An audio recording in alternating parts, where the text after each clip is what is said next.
Greetings. If you're watching this, it can only mean that you've enrolled in an online history course at Tarrant College. My name is Dr. Ryan Pettengill. I'll be your instructor for this semester. And the point of this video is to familiarize students with the guidelines, expectations, and requirements for the semester. To that end, we're going to be going through the syllabus, so if you haven't done this already, and feel free to put me on pause if you need to, I want you to go ahead and access the course syllabus. You can do this by logging into Canvas and clicking on our class.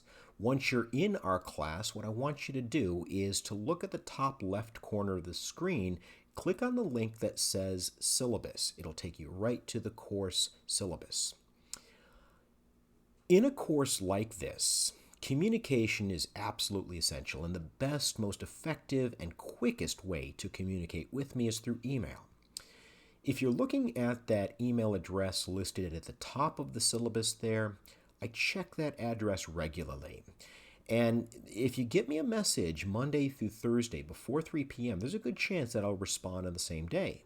If it's after 3 or if it's on the weekends, I might be a little bit slower, but I take a lot of pride in getting back to students in a timely fashion. So that's the best way to reach out to me. I realize that sometimes it just makes better sense to talk one-on-one. You see a couple phone numbers listed there. Feel free to call those.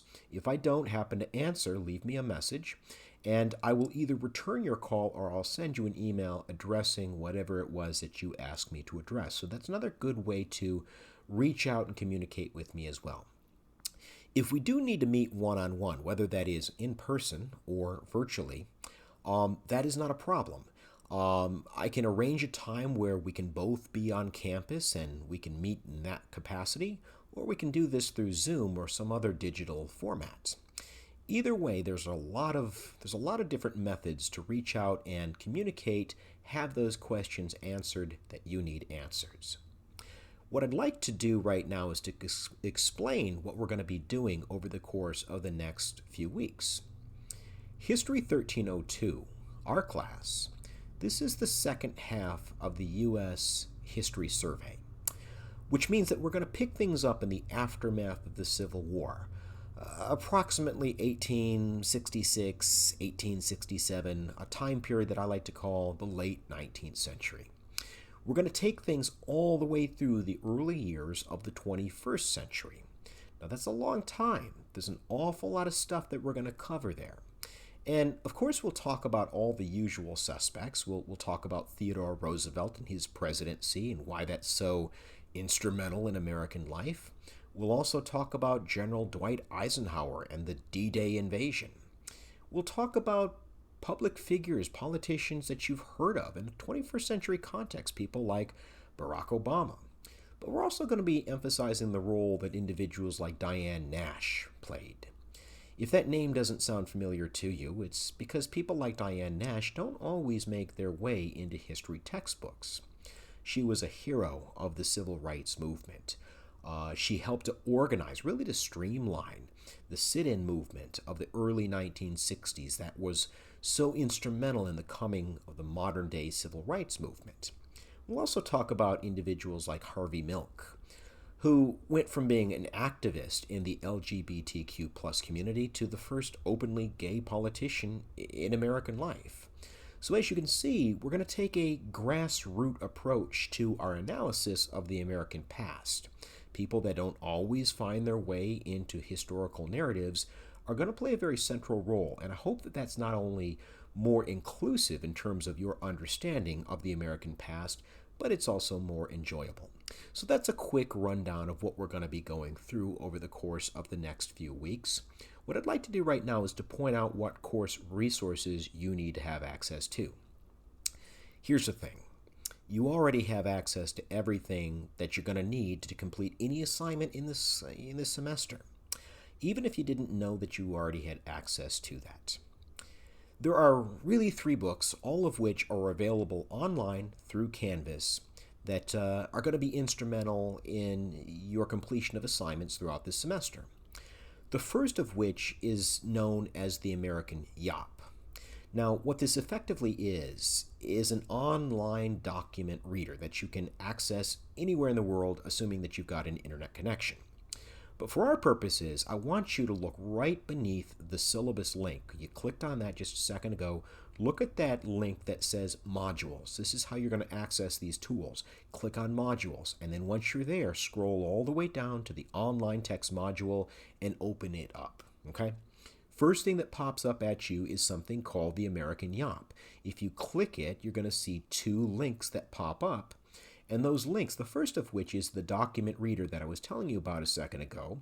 These are the resources that you'll use to complete not only discussion forums, but several other assignments throughout the course of the semester. So that's really important.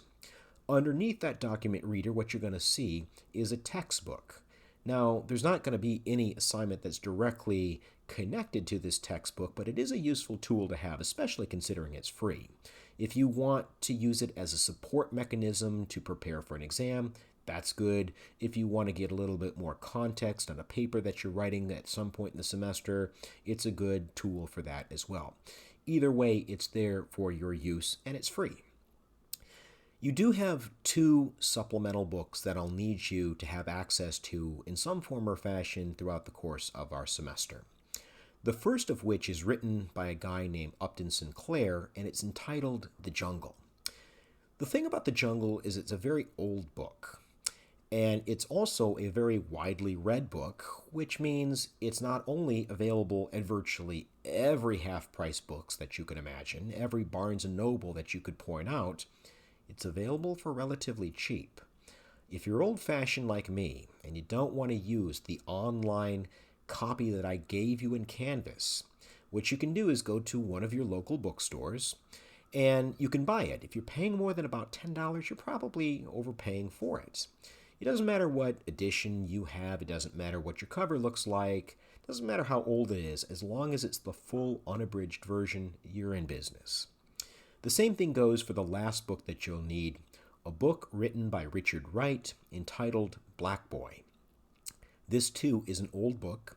It's also widely read, making it readily available and available for cheap.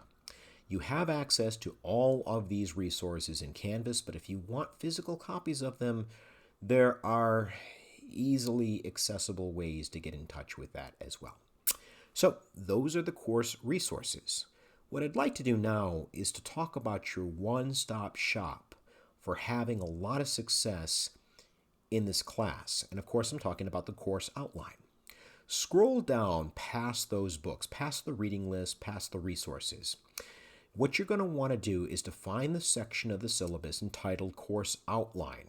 What this is a week-by-week breakdown of what we're going to be doing at any given point throughout the term. I highly recommend that you check in at least once a week, ideally once a day, but I'm a realist.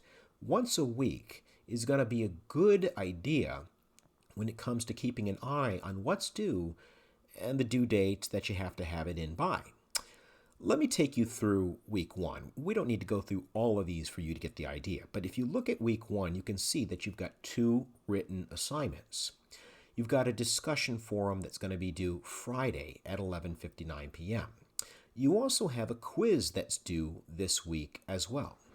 Both Quiz 1 and Discussion Forum 1 are due this week, and as you can see, the syllabus clearly points out when. It also points out that you have a reading assignment. You can see that you need to read several chapters of the American Yawp. And by read, I don't mean that you pore over every word. What I mean is that you have some general familiarity with what those documents say and the point that they're trying to make in the bigger, broader context. You also need to watch several video lectures. Now, what those video lectures are, first of all, that's in lieu of a textbook. I kind of consider our video lectures to be the textbook of the course. But the video lectures are so much more. More than anything else, what those video lectures are going to do is serve as the building blocks of our exams. They're also very, very useful and instrumental in virtually all of the assignments, because what they're ultimately going to do is they're going to provide context. If you are regular when it comes to those video lectures, you can't help but to do a better job on the rest of the class. So I need you to stay on top of those video lectures. As you can see, we've broken down the semester over the course of the next few weeks, And if you check in regularly to your course outline, you're going to be able to do a much better job of staying on top of things. Speaking of staying on top of things, what the question ought to be for you, as you ask yourself right now, how do I walk out of this class with the best grade possible? I mean, everyone's goal should be an A for the semester, okay? There really isn't any excuse not to. The good news here is, like many other classes, there's ways of working smarter and not necessarily harder. You don't have to break your neck to do really well in this class. As a matter of fact, the first thing that you can do to really generate a ton of points is to chime in on the discussion forums regularly. Now, not every week, but most weeks out of the semester, you're going to have a discussion forum that's going to pose a very open-ended question, and it's going to take you to either a document or a set of documents in the American YOP, and what you're going to do is you're going to use those documents to answer that central question. If you click on the discussion button of Canvas, you'll see what I'm talking about. You can see that there are 5 preloaded questions that are just waiting for you to answer them. Those are going to be due at various points of the semester. Now, I don't really pore over these answers that you're providing for me. When I read through them, as long as it's pretty obvious to me that you read the documents that I asked you to read and you took them serious, you gave me a serious response, you're going to get a full 3 out of a possibility of 3 points. 5 forums, 3 points apiece for 15 points over the course of the semester. Now, I refer to this part of the class as participation, right? But really what this is, it's the discussion forums. If you participate in the discussion forums on the most basic of levels, you're going to earn up to 15 points over the course of the semester. The next really easy thing to do to build a point basis are the quizzes. Now, the term quizzes is probably a bad label to use because really what I'm talking about are open book, open note, untimed writing assignments, not big writing assignments. What the quizzes are going to do is they're going to ask you to answer a central question using a document that's embedded in the quiz itself. For example, in Quiz 2, you're going to use Andrew Carnegie's The Gospel of Wealth to answer a question in terms of what Carnegie believes other rich people like himself ought to be doing. Your job is to figure out if you think he's essentially walking the walk when it comes to living up to what he's telling other rich people to do with their money. You'll see what I mean once we get to Quiz 2. You're going to see 6 quizzes over the course of the semester. You're only responsible for 5 of them. If you do all 6, and you do them all well, you can earn up to 3 points of extra credit. On the flip side of the coin, if you forget about a quiz, or maybe you just don't do as well on one that you would have liked to, Quiz 6, extra credit, is a nice replacement for something that maybe got by you, at least in some form or fashion. So as you can see, already, lots of different avenues to get to where you want to end the semester. Now, the papers, Paper 1 and Paper 2, they are going to be heavier lifting. I'm not going to sugarcoat that. You're going to see 2 papers, both of which are going to ask you to write a 2 to 3 page double-space response to an open-ended question. And that question for both the papers are going to be based on your reading of Upton Sinclair and Richard Wright, okay? If you go into the assignments button of Canvas right now, you can actually see the questions that I'm going to ask you along with the formatting of everything. So these questions aren't really designed to trick you, but your job in the papers are to synthesize not only the information coming out of those 2 books, but information from the YOP, right? What evidence can we use from the YOP that would support what you have to say in terms of answering that central question? How might one of our lectures speak to your overall points that you're trying to drive home in one of these 2 papers, okay? Paper 1 and Paper 2 are individually worth 10 percentage points for a grand total of 20 percentage points for the semester. Outside of the papers, you've got 1 midterm exam and 1 final exam. Both the midterm and the final are worth 25 percentage points. Both the midterm and the final consist of a combination of multiple choice questions, short written response answers, as well as one long essay question. If you want to get out in front of some of these exams, what you can do is to click on the Modules button, scroll down to Exam Review Materials and Resources, and you can see that you've got a midterm exam review guide, you've got a final exam review guide. So again, the ball is essentially in your court when it comes to how easy or not you want to make this semester over the course of the next few weeks. If you continue to scroll down in the syllabus, you'll see my grading scale, okay? You can see that it's on a 100-point scale, and no, if I've got someone that ends the semester with an 89.796, sure, I'll round up, right?